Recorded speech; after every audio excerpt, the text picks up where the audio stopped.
எது நடந்தாலும், எதை வாழ்வில் சந்தித்தாலும், எந்த இழப்புகளை தோல்விகளை வாழ்வில் கொண்டாலும் தங்களுடைய சிந்தனையாலும், உடலாலும், மனதாலும், எண்ணத்தாலும், செயலாலும் உறுதியோடு முன்னேறக்கூடிய இறை நம்பிக்கையாளர்களை அல்லாஹ் நேசிக்கிறார்.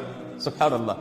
தங்களுடைய வாழ்வில் அவர்கள் எதையும் பார்ப்பார்கள். நோயை பார்ப்பார்கள், செல்வத்தின் இழப்பை பார்ப்பார்கள், விரும்பியது நடக்காததை பார்ப்பார்கள், தொழிலில் தோல்வியை பார்ப்பார்கள். ஆனால் அவர்களுடைய வாழ்வு முழுவதும் அல்லாஹுடைய நாட்டத்தை கொண்டு மட்டும்தான் இது நடக்கிறது. நான் இறை நம்பிக்கையாளன், நான் கவலை கொள்ளக்கூடாது. குர்ஆன் சொல்லுகிறது, இறை நம்பிக்கையாளன் ஒருபோதும் கவலை கொள்ள மாட்டான். கவலை ஷைத்தானுடையது. கவலையை கொண்டு ஷைத்தான் உள்ளத்தை உடைப்பான், அல்லாஹ்வை விட்டு அவனை தூரமாக்குவான். கவலை கொள்ள மாட்டான் இறை நம்பிக்கையாளன்.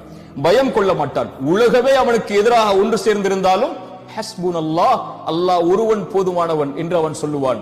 கவலை கொள்ள மாட்டான், பயம் கொள்ள மாட்டான். அவனுக்கு குர்ஆன் சொல்லக்கூடிய செய்தியை மனதில் வைத்திருப்பான்.